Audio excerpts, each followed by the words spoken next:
നിയമസഭാ തെരഞ്ഞെടുപ്പിനുള്ള കോൺഗ്രസ് പട്ടിക പ്രഖ്യാപിച്ചെങ്കിലും പത്തനംതിട്ട കോൺഗ്രസിൽ അതൃപ്തി പുകയുന്നു. ആറന്മുള സീറ്റിനെ ചൊല്ലി യൂത്ത് കോൺഗ്രസ് പത്തനംതിട്ട ജില്ലാ പ്രസിഡന്റ് വിജയ് ഇന്ദുചൂടന്റെ പ്രതിഷേധം.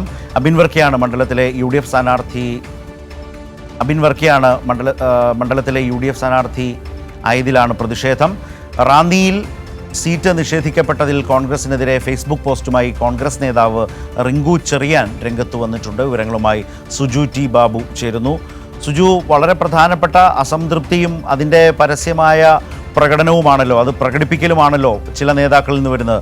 അതിപ്പോൾ റിങ്കു ആയാലും വിജയ് ആയാലും. തീർച്ചയായിട്ടും ശരത്ത, അങ്ങനെ തന്നെയാണ്. പത്തനംതിട്ട ജില്ലയിൽ മുഴുവൻ തന്നെ നാല് സീറ്റുകളിലാണ് കോൺഗ്രസ് മത്സരിക്കുന്നത്. നാലിടത്തും വലിയ പ്രശ്നങ്ങൾ നിലനിന്നിരുന്നു. അത് അവസാനിക്കുന്നില്ല എന്നാണ് പട്ടിക പ്രഖ്യാപിച്ചതിന് പിന്നാലെയും കാണാൻ സാധിക്കുന്ന റിങ്കു ചെറിയാനാണ് ഫേസ്ബുക്ക് പോസ്റ്റ് പരസ്യ പ്രതിഷേധം നടത്തിയിരിക്കുന്നത്. ഉമ്മൻചാണ്ടി സാർ ഉണ്ടായിരുന്നെങ്കിൽ തന്നെ ചേർത്ത് പിടിച്ചേനെന്നാണ് റിങ്കു ചെറിയാൻ പറഞ്ഞത്. കഴിഞ്ഞ തവണ 2000 വോട്ടുകൾക്ക് മാത്രം താഴെയാണ് റിങ്കു പരാജയപ്പെട്ടത്. അതുകൊണ്ട് തന്നെ റിങ്കു ചെറിയാൻ ഇത്തവണ മത്സരിക്കണമെന്ന മോഹം നേതൃത്വത്തോട് പറയുകയും ചെയ്തിരുന്നു. അത് ചില മാധ്യമങ്ങളുടെ പരസ്യമായി തന്നെ തൻ്റെ ആഗ്രഹം പ്രകടിപ്പിക്കുകയും ചെയ്തിരുന്നു.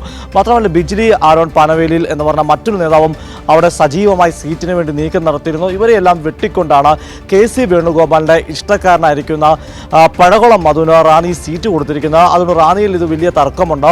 ഇന്നലെ അരൂരിൻ്റെ കോൺഗ്രസിൻ്റെ ബ്ലോക്ക് കമ്മിറ്റിയിലും ഇത് സംബന്ധിച്ച രൂക്ഷമായ തർക്കവും ചെറിയ തോതിൽ സംഘർഷത്തിന് സമാനമായ രീതിയിലേക്ക് കാര്യങ്ങൾ എത്തിയെന്നാണ് മനസ്സിലാക്കാൻ സാധിക്കുന്നത്. റാന്നിയിൽ റിങ്കു ചെറിയാനാണ് കലാപക്കൊടി ഉയർത്തിയിരിക്കുന്നത്. പത്തനംതിട്ടയിലേക്ക് വരുമ്പോൾ വിജയ് ഇന്ദുചൂടിൻ്റെ അമ്മ രമ, അതായത് ഇന്ദുചൂടിൽ നിന്ന് കോൺഗ്രസിൻ്റെ ജില്ലയിലെ തന്നെ പ്രമുഖ നേതാവായിരുന്നു ഇന്ദുചൂടിൻ്റെ ഭാര്യയാണ് രമ. അവരുടെ മകൻ വിജയ് ഇന്ദുചൂടിൻ്റെ പേര് ഈ സ്ഥാനാർത്ഥി പ്രഖ്യാപനത്തിൻ്റെ അവസാന ഘട്ടം വരെ പരിഗണിച്ചു എന്നാണ് ഇവർ വിശ്വസിക്കുന്നത്. നമുക്കറിയാം, കോൺഗ്രസിൻ്റെ പട്ടിക നേതാക്കൾക്കെല്ലാം വാക്ക് കൊടുക്കുന്ന ഒരു പാരമ്പര്യം കോൺഗ്രസിനുണ്ട്. അതുകൊണ്ട് വിജയ് ഇന്ദുചൂടിൻ്റെ അമ്മയും വിശ്വസിച്ചിരുന്നു, അങ്ങനെയായിരുന്നു. അതുകൊണ്ട് ഇന്ന് ചിലതൊക്കെ തുറന്ന് പറയാനുണ്ട്. അതുകൊണ്ട് പരസ്യമായ ഒരു പത്രസമ്മേളനം വിളിച്ചു കൂട്ടാനായിരുന്നു രമ തീരുമാനിച്ചത്. എന്നാൽ അവസാന നിമിഷം പത്രസമ്മേളനം റദ്ദാക്കിയിരിക്കുകയാണ്. രമയുടെ തീരുമാനം നമുക്കറിയാം. വിജയ് ഇന്ദുചൂടിന് സീറ്റ് ലഭിച്ചിരുന്നില്ല എന്നതുകൊണ്ടാണ് അത്തരമൊരു പ്രതിഷേധത്തിലേക്ക് രമ കടക്കാൻ തീരുമാനിച്ചത്. ഒരുപക്ഷെ കേസുത. ശരി സുജു, ഏതായാലും ഇത്തരം കുറേ പരിഭവങ്ങളും പിണക്കങ്ങളും ഒക്കെ ഉണ്ട്. ഇതിനൊന്നും വലിയ കഥയില്ലാതെ ഇങ്ങനെ നിൽക്കാം. ഇതാ കണ്ടില്ലേ, വാർത്താ സമ്മേളനം പ്രഖ്യാപിക്കുക, അത് പിന്നെ ക്യാൻസൽ ചെയ്യുക, നേതാക്കൾ ഇടപെടുമ്പോൾ മടങ്ങുക, ഇതൊക്കെയാണ്. റിങ്കു ചെറിയാൻ്റെ കാര്യം കൂടിയാണ് സുജു സൂചിപ്പിച്ചത്.